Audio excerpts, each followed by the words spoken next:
Hello friends, आप सभी को नमस्कार। मैं हितेश कुमार एक बार फिर से आप सभी का ज्ञानकोश यूट्यूब चैनल में स्वागत करता हूं।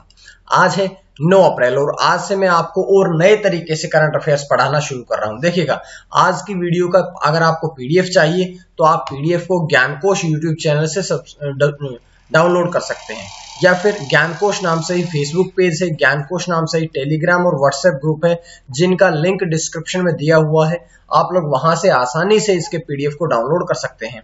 तो चलिए शुरू करते हैं आज की पहली करंट अफेयर किताब। तो पहला प्रश्न आप सभी के सामने है कि रिजर्व बैंक ऑफ इंडिया ने अपनी मौद्रिक नीति किसकी अध्यक्षता में जारी करी है। देखिएगा, रिजर्व बैंक ऑफ इंडिया है, आरबीआई जो है, इसने अपनी मौद्रिक नीति जो है वो अब जारी करी है, लेकिन ये किसकी अध्यक्षता में जारी करी गई है? तो ये जारी करी गई है, इसका ऑप्शन ए सही रहेगा। यानी कि जो आरबीआई के रिजर्व बैंक ऑफ इंडिया के गवर्नर जो हैं शक्तिकांत दास, उनकी अध्यक्षता में अब रिजर्व बैंक ऑफ इंडिया ने अपनी मौद्रिक नीति जारी करी है। बात करते हैं इसके बारे में। देखिए, 4 ऑप्शन है इसके।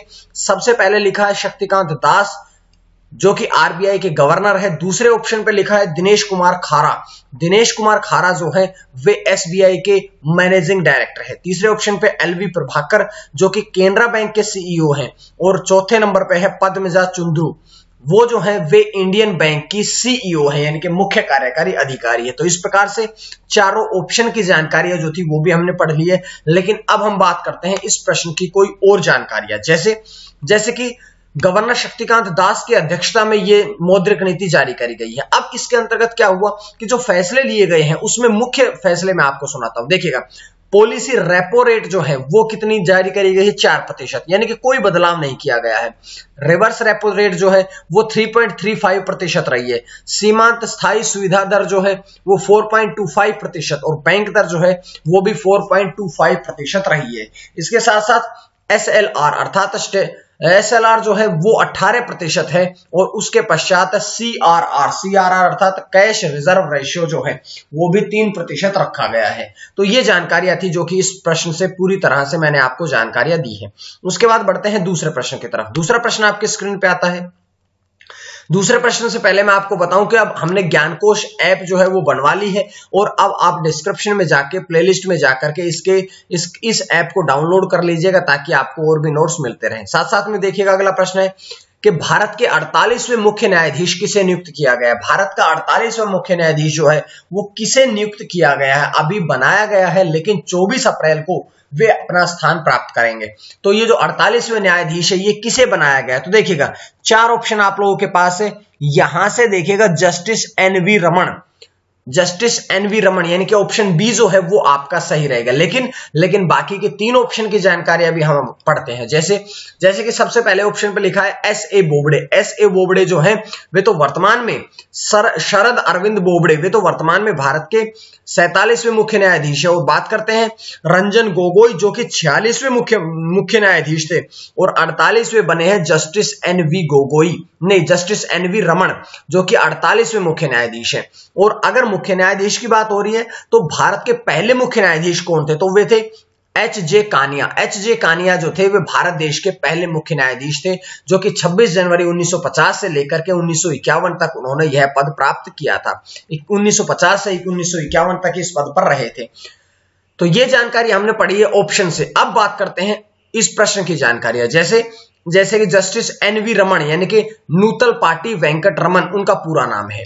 वे 24 अप्रैल से पद प्राप्त करेंगे और 24 अप्रैल 2021 से लेकर के 26 अगस्त 2022 तक वे इस पद पर बने रहेंगे। बात करते हैं कि भारत के सर्वोच्च न्यायालय की स्थापना कब हुई थी? तो 26 जनवरी 1950 को हुई थी और 26 जनवरी 1950 को एच जे कानिया जो थे वे भारत के पहले मुख्य न्यायाधीश भी बने थे। उनके साथ साथ में वे 2014 में, अब बात करते हैं हम जस्टिस एनवी रमन की, तो वे 2014 में सुप्रीम कोर्ट में नियुक्त हुए थे। जिससे क्या हुआ, उससे पहले वे दिल्ली हाई कोर्ट में मुख्य न्यायाधीश के पद पर कार्यरत थे। उनकी नियुक्ति 47वें मुख्य न्यायाधीश के रूप में हुई है एस ए बोबड़े की सिफारिश पर राष्ट्रपति रामनाथ कोविंद द्वारा करी गई है। और यहां से देखिएगा कि जो एस ए बोबड़े हैं, जो शरद अरविंद बोबड़े हैं, उनकी सेवानिवृत्ति रिटायरमेंट जो है वो 23 अप्रैल को होगा, जिसके पश्चात 24 अप्रैल से देश के 48वें मुख्य न्यायाधीश होंगे जस्टिस एनवी रमन। ठीक है, तो इस प्रकार से पूरी जानकारी मैं आपको यहां से देता हूं। तो इस प्रकार से अगला प्रश्न यानी कि प्रश्न नंबर 3 कि नौसेना के जहाजों की सुरक्षा के लिए advance chef CHAFF chef technology किसके द्वारा विकसित करी गई। तो अब ये जो नौसेना के जहाज हैं इनकी सुरक्षा के लिए एडवांस टेक्नोलॉजी विकसित करी गई है। तो ये एडवांस टेक्नोलॉजी जो है वो किसके द्वारा विकसित करी गई है, ये एडवांस टेक्नोलॉजी DRDO यानी कि इसका ऑप्शन ए जो है, इस प्रश्न का ऑप्शन ए जो है उनके द्वारा, उनके DRDO के द्वारा ये नई टेक्नोलॉजी जो है ये विकसित करी गई है। बात कर लेते हैं इसके बारे में और जानकारियां, जैसे कि DRDO। पहले तो इन चारों ऑप्शन के फुल फॉर्म पढ़ेंगे क्योंकि आपके एग्जाम में फुल फॉर्म भी पूछी जाती है। तो सबसे पहले इसकी फुल फॉर्म पढ़ेंगे। फुल फॉर्म क्या है? DRDO यानी कि defence research and development organisation, WHO world health organisation, ISRO Indian space and research organisation और IOC यानी कि इंडियन ऑयल कॉर्पोरेशन। ये तो हुई इन चारों की फुल फॉर्म। अब हम बात करते हैं इस प्रश्न के बारे में। जैसे कि रक्षा अनुसंधान और विकास संगठन जो कि DRDO है, इसके द्वारा अब ये नई विकसित टेक्नोलॉजी विकसित करी गई है। ये मिसाइल हमलों के खिलाफ एक उन्नत टेक्नोलॉजी के मिसाइल हमले होते हैं, उनके खिलाफ ये एक उन्नत टेक्नोलॉजी है। बात करते हैं कि डिफेंस लेबोरेटरी जोधपुर में इसका विकास किया गया, इसका निर्माण किया गया है। और इसके साथ साथ डिफेंस लेबोरेटरी जोधपुर में तीन प्रकार की मिसाइल जो एडवांस टेक्नोलॉजी है ये विकसित करी गई। तीन प्रकार की कौन कौन सी? सबसे पहले शॉर्ट रेंज रॉकेट यानी कि छोटी दूरी के, छोटे रेंज के, मीडियम रेंज और अंतिम है लॉन्ग रेंज रॉकेट। तो इस प्रकार से पूरी जानकारी आपको मिल गई।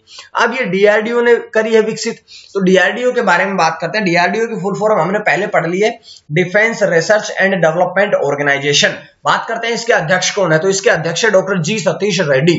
और मुख्यालय कहां पे है, तो इसका मुख्यालय है नई दिल्ली में। बात कर लेते हैं कि इसकी स्थापना कब हुई थी, तो DRDO की स्थापना 1958 में यानी कि 1958 में करी गई थी। उसके बाद प्रश्न नंबर 4 आपकी स्क्रीन पे आता है। तो प्रश्न नंबर 4 क्या है कि दुनिया का सबसे ऊंचा रेलवे आर्क ब्रिज का निर्माण कहां पर किया गया। दुनिया का सबसे ऊंचा जो रेलवे आर्क ब्रिज है इसका निर्माण कहां पर किया गया, तो इसका जो निर्माण कार्य है वो जम्मू कश्मीर में किया गया। जम्मू कश्मीर में इसका चिनाब नदी पर इसका निर्माण किया गया है। तो यहां से जानकारियां मिली। अब हम बात करते हैं इन प्रश्नों के बारे में। जैसे कि दुनिया के सबसे ऊंचे आर्क ब्रिज का निर्माण जो है वो तो जम्मू कश्मीर में किया गया है। अब दूसरे ऑप्शन पे गुजरात था, तो गुजरात में स्टैच्यू ऑफ यूनिटी है जो कि विश्व की सबसे ऊंची मूर्ति है। दूसरे नंबर पे है न्यूयॉर्क में स्टैच्यू ऑफ लिबर्टी है। और अंतिम आया आपका चौथा प्रश्न ऑप्शन के पीसा में झुकी हुई मीनार के लिए पीसा शहर जो है वो फेमस है, जो कि इटली देश में स्थित है।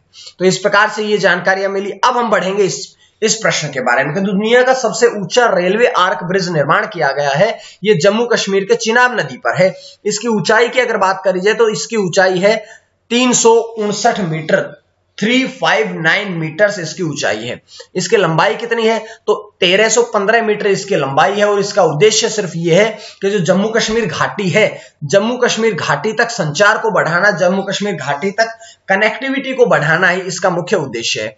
इसका जो निर्माण कार्य है वो उधमपुर श्रीनगर बारामूला रेलवे लिंक परियोजना के रूप में किया गया है। तो इस प्रकार से ये जानकारी आपको यहां से मिल जाती है। लेकिन और भी बहुत सी जानकारियां हैं यहां से, जैसे कि हम बात करते हैं, देखिएगा अनुमानित लागत कितनी है इसकी, तो इसकी अनुमानित लागत जो है वो 1486 करोड़ रुपए रही है। इसकी घोषणा 2002 में करी गई थी, जो कि इसका निर्माण कार्य जो है वो अब जो इसका निर्माण कार्य जो है वो इसका अब पूर्ण हुआ है। ये पेरिस जो फ्रांस में एफिल टावर है, एफिल टावर से भी 35 मीटर ऊंचा है। ये जो आर्क ब्रिज है ये पेरिस के जो कि फ्रांस में स्थित है एफिल टावर जो है उससे भी 35 मीटर ऊंचा है। और इसके वजन की बात करें तो इसका वजन है 10,619 मीट्रिक टन। 10,619 मीट्रिक टन जो है वो इसका कुल वजन है। बात करते हैं कि ये जो पुल है 266 किलोमीटर प्रति घंटा की जो रफ्तार से तेज हवाएं चलती है, उन सभी की हवाओं की गति का सामना करने में भी ये सक्षम है। तो इस प्रकार से पूरी जानकारी आपको यहां से मिल जाती है। इसके बाद ये अगर छोटी सी बात आप पढ़ना चाहो कि जम्मू कश्मीर में इसका निर्माण कार्य शुरू हुआ है, तो जम्मू कश्मीर जो है वो देश का केंद्र शासित प्रदेश है, वर्तमान में राज्य नहीं है। जम्मू कश्मीर को पहले राज्य था, लेकिन 31 अक्टूबर 2019 को इसका राज्य का दर्जा समाप्त करके इसे केंद्र शासित प्रदेश घोषित कर दिया गया था और 2 भागों में बांट दिया था, एक लद्दाख और एक जम्मू कश्मीर। बात करते हैं इसकी राजधानियां 2 है, मई से अक्टूबर तक श्रीनगर और जम्मू जो है वो नवंबर से अप्रैल तक होती है। इसमें 20 जिले हैं। वर्तमान में इसके उपराज्यपाल मनोज सिन्हा है। पहले उपराज्यपाल गिरीश चंद्र मुर्मू थे जो कि अब कैग के रूप में नियुक्त कर दिए गए थे। तो ये पूरी जानकारी आपको यहां से मिलती है। उसके पश्चात प्रश्न नंबर 5 की तरफ बढ़ते हैं कि फोर्ब्स की जो अरबपतियों की वार्षिक सूची है, इसमें भारत को कौन इस सूची में प्रथम स्थान पर कौन रहे हैं? तो फोर्ब्स की अरबपतियों की वार्षिक सूची में जो प्रथम स्थान जिन्होंने प्राप्त किया है वो है जेफ बेजोस। जेफ बेजोस जो है उन्होंने पहला स्थान प्राप्त किया है। ठीक है, बात करते हैं कि जेफ बेजोस वे अमेज़न के संस्थापक है। दूसरा नंबर पर देखिएगा मुकेश अंबानी। मुकेश अंबानी की अगर बात करी जाए तो मुकेश अंबानी भारत के सबसे अमीर व्यक्ति है और मसायोशी जो है वे जापान के सबसे अमीर व्यक्ति है और जैक मा जो है वे चीन के सबसे अमीर व्यक्ति थे, जो पिछली बार मुकेश अंबानी को पछाड़ करके एशिया के सबसे अमीर व्यक्ति बन गए थे। लेकिन इस सूची में ने दोबारा से मुकेश अंबानी को भारत का ही नहीं बल्कि एशिया का भी सबसे अमीर व्यक्ति बना दिया है। तो ये सारी जानकारियां हैं जो आपके लिए यहां से मैं लेके आया हूं। अब इसके बारे में थोड़ी और जानकारियां पढ़ते हैं। जैसे कि जो अमेज़न के संस्थापक जेफ बेजोस हैं वे लगातार चौथे वर्ष प्रथम स्थान पर रहे हैं। भारत के सबसे अमीर अरबपति कौन है? मुकेश अंबानी। मुकेश अंबानी की कुल संपत्ति की अगर बात करी जाए तो 84.5 बिलियन अमेरिकी डॉलर, जो कि विश्व में 10वें स्थान पर है। और फोर्ब्स वर्ल्ड बिलियनियर सूची का ये कौन सा संस्करण है?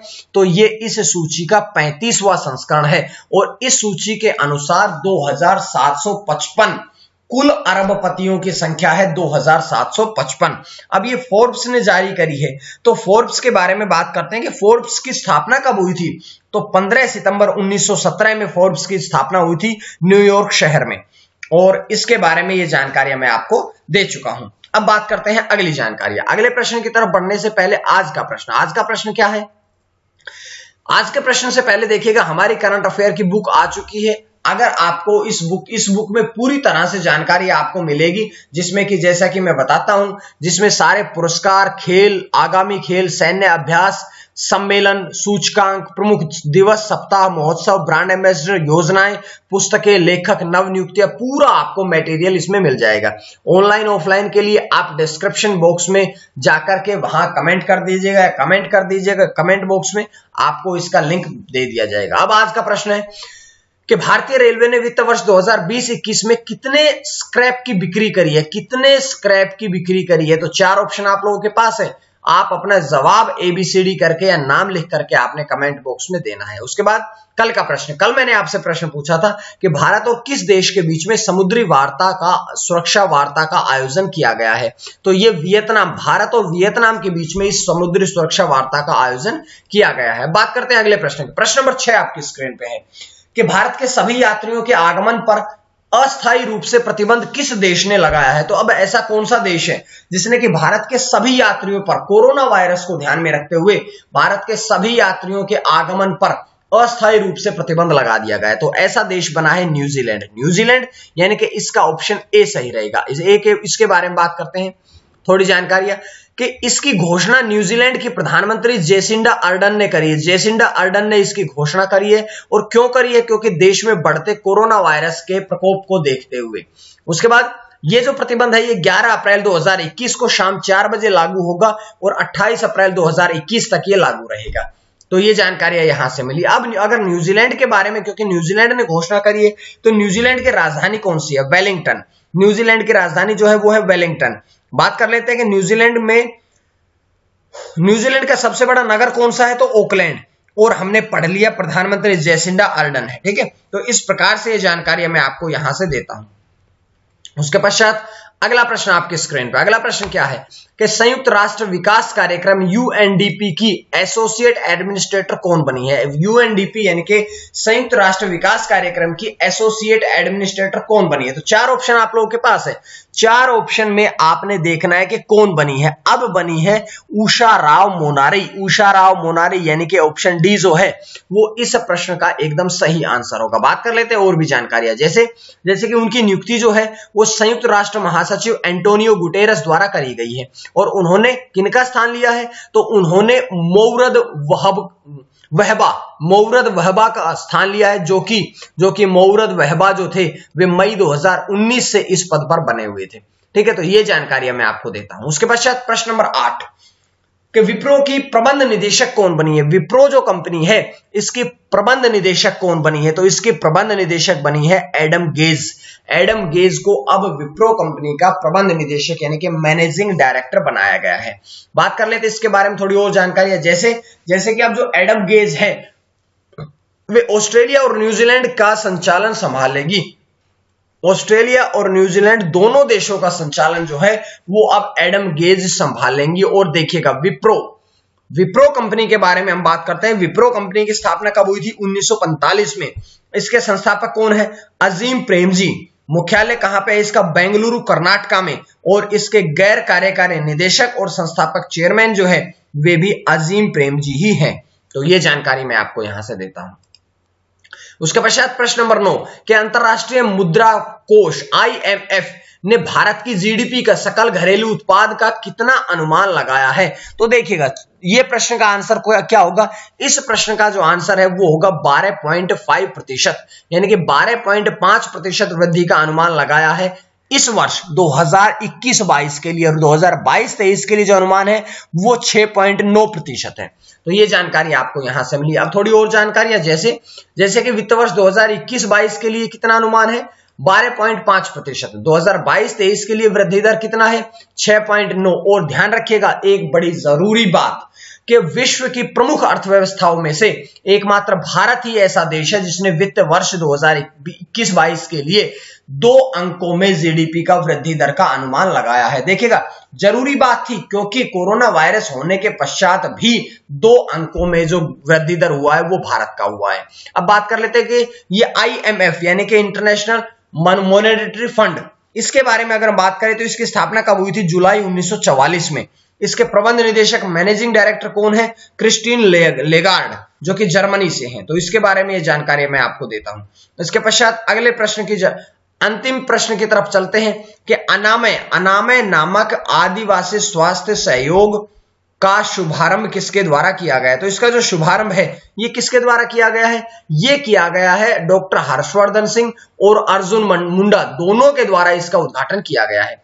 बात कर लेते हैं कि डॉक्टर हर्षवर्धन सिंह जो है वे केंद्रीय स्वास्थ्य मंत्री हैं और जो अर्जुन मुंडा है वे जनजातीय मामलों के केंद्रीय मंत्री हैं। और यह पहल पिरामल फाउंडेशन और bill and Melinda Gates foundation दोनों द्वारा समर्थित है। जिसका उद्देश्य क्या है? तो इसका उद्देश्य है कि जो आदिवासी समुदाय हैं, आदिवासी समुदायों के स्वास्थ्य और पोषण की स्थिति को बढ़ाना ही इसका मुख्य उद्देश्य है। तो इसके लिए आज की करंट अफेयर थी आपके लिए। उम्मीद है आपको करंट अफेयर पसंद आ रही होगी। और करंट अफेयर अगर पसंद आ रही है तो आप ज्ञानकोश यूट्यूब चैनल को सब्सक्राइब कर लीजिएगा। पीडीएफ के लिए आप ज्ञानकोश नाम से ही फेसबुक पेज है, टेलीग्राम चैनल है और व्हाट्सएप ग्रुप है। साथ में ज्ञानकोश ऐप भी है जिनका लिंक डिस्क्रिप्शन में दिया हुआ है। आप लोग ज्वाइन कर लीजिएगा, इंस्टॉल कर लीजिएगा। तो आज के लिए इतना ही। मां सरस्वती की कृपा आप सभी पर बनी रहे। आप सभी का बहुत बहुत धन्यवाद।